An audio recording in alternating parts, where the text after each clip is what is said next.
Ya, sosok Ibtu Rudiana, Kapolsek Kapetakan, Polres Cirebon Kota, sekaligus ayah dari Eki, terus menjadi sorotan publik. Rudiana diduga memiliki peran dalam penyelidikan kasus pembunuhan Vina, kekasih Eki yang dianggap janggal.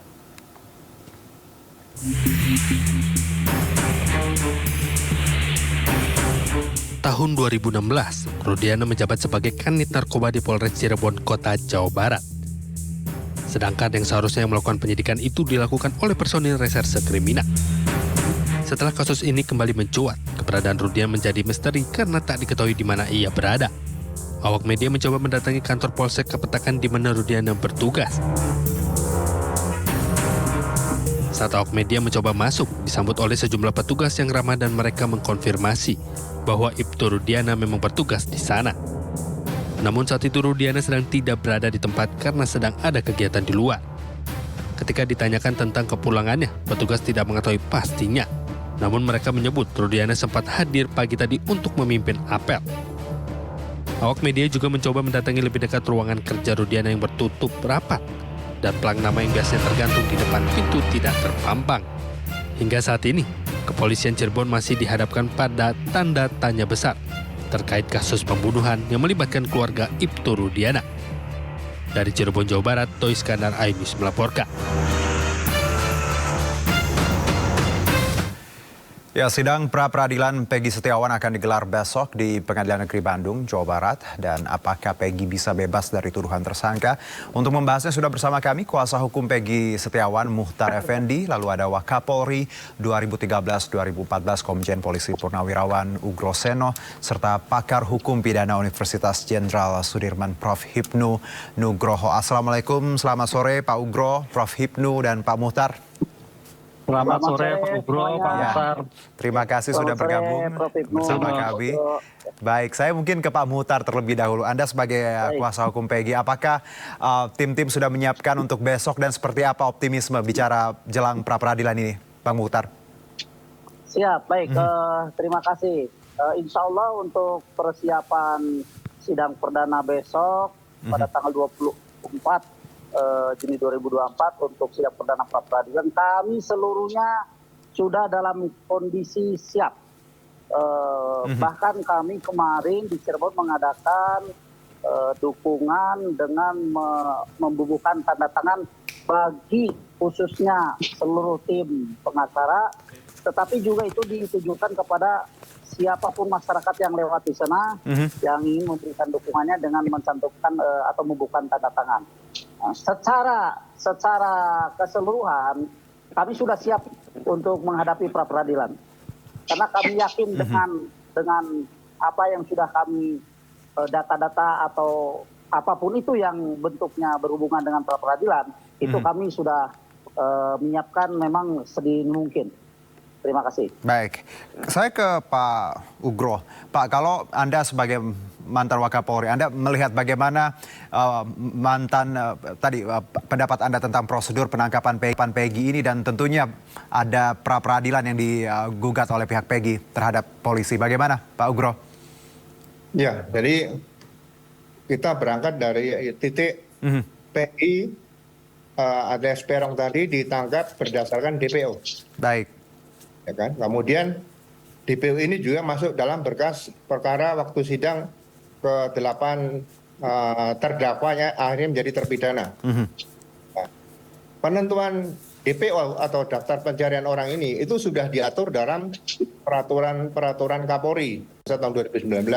Kalau dulu ada namanya peraturan Kepala Badan Reserse dan Kriminal Polri atau Perkaba. Nah, dalam peraturan Kapolri tadi itu seorang dinyatakan DPO kalau dia sudah diduga melakukan tindak pidana dengan minimal 2 alat bukti.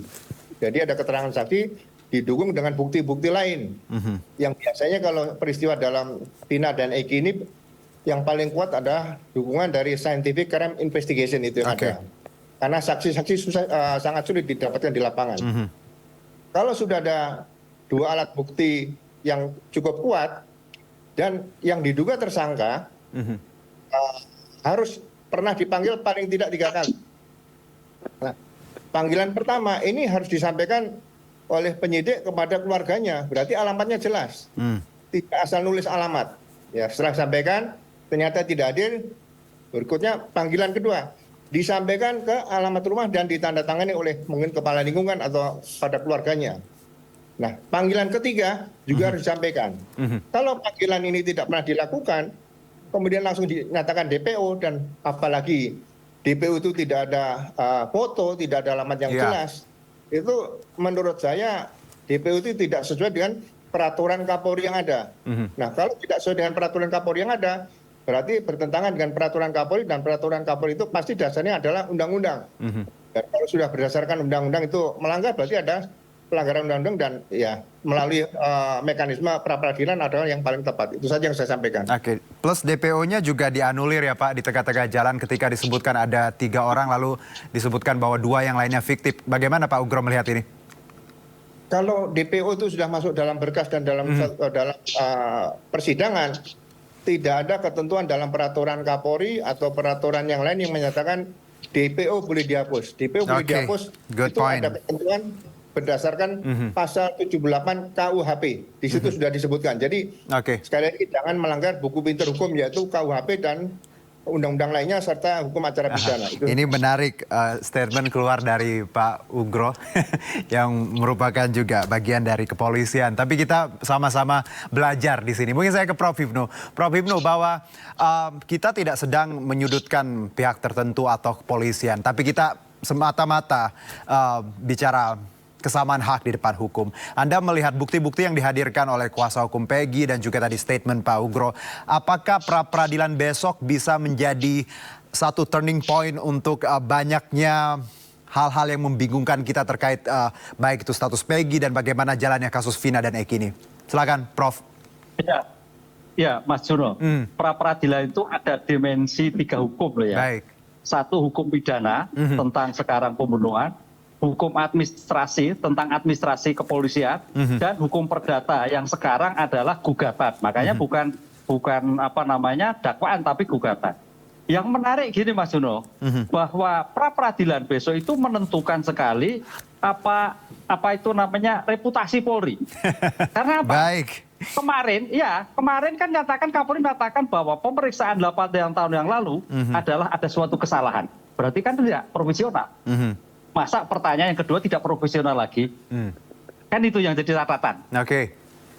Iya kan, cara berpikir gitu kan. Oleh karena itu saya kira Polda Jawa Barat sebagai bentuk membalas tahun yang kemarin bahwa tidak profesional, lah ini harus profesional. Kan gitulah. Oleh karena itu dalam rangka sekarang ini, sekarang pertanyaannya sejauh mana bukti-bukti yang untuk menentukan itu akurat tidak? Cara memperolehnya bagaimana? Karena namanya seorang tersangka dalam pra-peradilan itu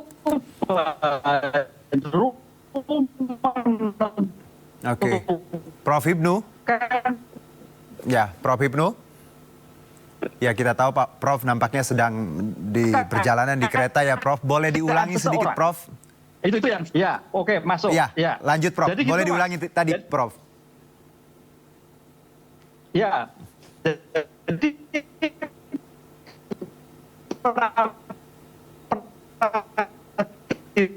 itu baru menguji keadaan bahwa si PG itu terduga itu bukti masih administratif, belum bukti bernilai atau tidak. Kan besok ke depan kira Polda harus all out ini, termasuk penasihat hukum.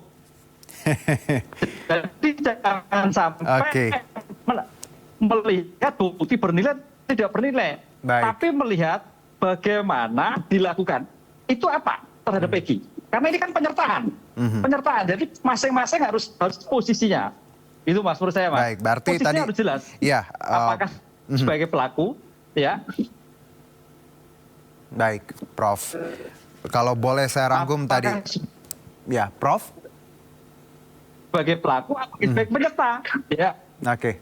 Jadi poin yang kalau bisa saya, walaupun tadi nampaknya terbatas tadi audio kita dengan Prof, tapi Prof tadi menyebutkan bahwa tidak boleh salah karena 8 tahun lalu Polri sudah mengakui ada kesalahan. Lalu kalau ada sampai Peggy dinyatakan tadi statusnya memang tidak bersalah, ini kesalahan yang kedua. Maka itu Polda harus all out besok bersama kuasa hukumnya. Kira-kira seperti itu ya Prof ya? Iya, Ya, betul, oke, Mas. baik. Saya paham Prof lagi di jalan, jadi dengan keterbatasan kita coba sama-sama rangkai. Saya ke Pak Muhtar, bahwa kita bicara mengenai langkah tadi bahwa optimis seperti itu. Tapi yang paling penting adalah bukti-bukti dan saksi yang harusnya nantinya memperkuat posisi dari Peggy itu sendiri. Bicara mengenai bukti-bukti yang akan dihadirkan dan juga saksi, kira-kira akan seperti apa Pak Mukhtar? Bukti-bukti kuat seperti apa? Karena kita tahu selama ini kuasa hukum Peggy menyebutkan bahwa bukti yang menunjukkan Peggy sebagai tersangka itu kurang valid. Hanya tadi bicara KTP dan ijazah itu pun nggak nyambung dalam artian. Bagaimana besok bicara bukti yang akan dihadirkan Pak Mukhtar? Baik. Dalam hal ini tentu saja kami tidak akan berbicara lebih banyak tentang bukti dan saksi yang kami miliki. Ya. Itu di dalam pra peradilan ini kami ingin meminta kepada pihak kepolisian daerah Jawa Barat, ya, bukti apa yang sebetulnya mereka punyai, Baik. sehingga mereka mempersangkakan, menangkap dan menahan klien kami. Itu nanti yang akan kita konfrontir di dalam sidang pra peradilan. Kan begitu. Kalau memang mereka mempunyai bukti-bukti yang menurut mereka valid ya. Sementara kita pun punya kantor bukti yang menurut kita valid ya. Mari kita nanti diadu tentang validitas bukti tersebut. Begitu. Oke. Kalau saksi sendiri, saya juga mendengar bahwa memang besok kuasa hukum akan menghadirkan saksi yang menyebutkan bagaimana memvalidasi bahwa Peggy di tanggal tersebut tidak berada di Cirebon melainkan di Bandung. Itu juga akan dihadirkan, Pak Muhtar? Nanti tergantung keperluannya seperti apa atau kepentingan seperti apa, bahwa saksi itu harus dihadirkan. Itu yang pertama. Kemudian yang saya ulangi yang tadi, di dalam pra peradilan itu kan kami ingin melihat bukti apa sih sebenarnya yang pihak kepolisian punyai. Kemudian kapan mereka dapat bukti itu, kan begitu ya. Kemudian yang terakhir, legal atau tidak nih mendapatkan alat buktinya. Karena mohon maaf, setelah klien kami ditangkap, justru banyak atau beberapa dari anggota kepolisian berupaya mencari bukti-bukti itu. Nah, ini kan menjadi pertanyaan besar bagi kami, dan mari kita buktikan itu nanti di pengadilan, di pra peradilan. Oke, kalau yang selama ini kita tahu KTP dan ijazah, Pak Muhtar? Ya, KTP dan ijazah itu kan begini, kasus atau perkara yang dipersangkakan kepada klien kami adalah tentang adanya pembunuhan berencana. Baik. Ya, nah, jadi kalau digelarkan KTP, ijazah, kartu keluarga, pertanyaannya, korelasinya dengan kasus atau perkara yang dipersangkakan itu apa? Kecuali kalau klien kami melakukan tindak pidana, misalkan pemalsuan identitas, misalkan pemalsuan ijazah. Ya boleh Ya saja mereka menggelar itu. Nah, ini kan yang diperkarakan atau dipersangkakan kan pembunuhannya. Ini yang kami baca juga bagaimana Pak Muhtar bahwa polisi menghadirkan bukti tadi ijazah, KTP, korelasinya terkait kasus ini. Oke, saya ke Pak Ugro. Pak, bahwa tadi kita bicara prosedur yang sudah ditempuh atau prosedur yang sudah dijalankan oleh kepolisian dan juga transparansi. Prof Hipnu tadi menyebutkan bahwa polisi kali ini harus all out agar tidak lagi salah, karena 8 tahun yang lalu mengakui bahwa memang ada hal yang salah dan reputasinya juga dipertanyakan. Kalau bicara mengenai prosedur dan transparansi sendiri Pak Ugro, dari kacamata Anda, dari rangkaian kita lihat bersama-sama baik itu melalui TV, media sosial, apakah memang polisi banyak melakukan sedikit kesalahan di sini Pak Ugro dalam penanganan kasus ini kalau dari kacamata Anda? Ya, pernah saya katakan bahwa penyidik, penuntut umum atau hakim itu juga manusia, pasti tidak ada yang sempurna. Manusia, oke. Ya kan? Jadi peraturan-peraturan berkaitan menyangkut dengan kemerdekaan seseorang, turunannya dari undang-undang pasti sudah disiapkan peraturan pemerintah atau peraturan Kepala Kepolisian Republik Indonesia. Nah, semua itu harus diikuti aturannya, jangan dipakai sembarangan seperti itu. Jadi contoh gini. Kalau itu di hukum acara pidana disikapi dengan tegas oleh siapapun, salah menulis namanya bisa dibatalkan itu oleh hakim. Kalau hakimnya sempurna ya, tapi kan tidak ada hakim yang sempurna. Nah seperti DPO tadi, itu pasti ada peraturan Kapolri nomor kalau nggak salah 2019 sekarang ini. Catatan untuk menentukan DPO dulu pertama kali, tidak asal-asalan, harus ada fotonya, alamat yang jelas, Oke. kemudian tidak pidana. Ini harus Apalagi dijelaskan. Pak Ugro, keputusan ini udah ingkrah ya, dan tiba-tiba tadi batal gitu. Ya, memang ini mekanisme hukum nanti harus ditempuh. Saya katakan Oke. misalnya penasihat hukum nanti akan penasihat hukum terpidana nanti kemana dia jalurnya, mungkin PK dan sebagainya atau PK khusus atau PK luar biasa. Ya dia tuh di GUAP ada nggak? Ini mungkin ada terobosan hukum di situ. Nah, kemudian yang pelanggaran kaitan dengan etika profesi, ya, nanti ada propam. Nah, pelanggaran sekarang kalau kaitan dengan scientific crime investigation dikatakan Pak Kapolri sama Pak Wakapolri bahwa itu kelemahannya di situ. Sebetulnya ada di kasus Vina dan Eki ini yang menyangkut beberapa terpidana itu adalah rekaman percakapan berita di BlackBerry atau di HP. Kenapa yang tidak dibuka? Itu yang saya sangat sayangkan. Masih ada waktu dibuka kalau itu menjadi alat bukti yang baru. Itu yang sangat signifikan di situ. Dan di media-media elektronik, media sosial lainnya, ini juga bisa dibuka sebagai petunjuk sesuai dengan alat bukti pasal 184 KUHP itu. Jadi ya jangan berkecil hati lah. Ini silakan dibuka. Oke. Bagi saya tersangka itu nanti atau terdakwa itu nanti.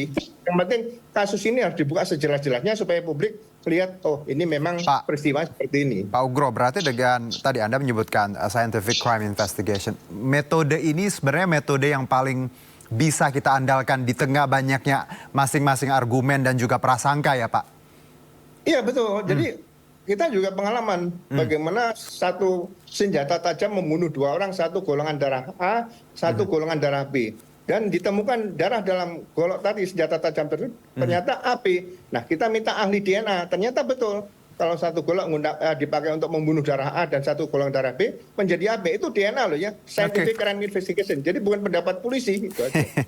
Baik, karena kalau kita mengandalkan masing-masing argumen, kita tahu bagaimana ricuhnya dan riuhnya masing-masing pihak mengungkapkan statementnya di publik. Mungkin sebelum kita lanjutkan, Prof juga Pak Ugro dan Pak Muhtar, ini menarik adalah bagaimana pernyataan Kapolri Jenderal Listio Sigit Prabowo yang meminta institusinya profesional dan transparan dalam menangani kasus Vina Cirebon. Kapolri juga meminta proses hukum terhadap tersangka Peggy Setiawan dilakukan dengan scientific crime investigation atau investigasi berbasis ilmiah.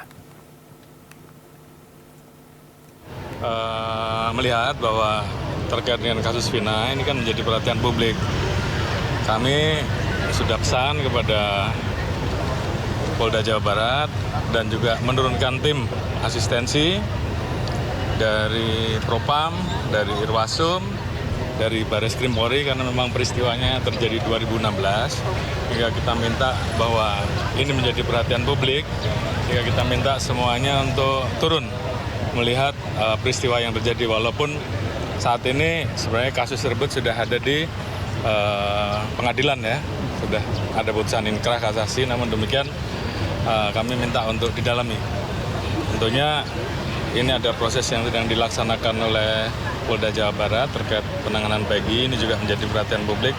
Saya minta untuk itu juga apabila memang betul diproses, maka alat buktinya harus cukup dan tentunya akan lebih baik apabila semuanya dilengkapi dengan scientific crime investigation, artinya itu adalah bukti yang tidak terbantahkan. Namun demikian tentunya ada alat-alat bukti, barang bukti lain yang juga tentunya diatur di dalam KUHP yang harus dilengkapi oleh rekan-rekan. Saya kira kami minta agar kasus tersebut betul-betul ditangani secara tuntas, profesional, transparan, karena ini menjadi perhatian publik, berikan rasa keadilan.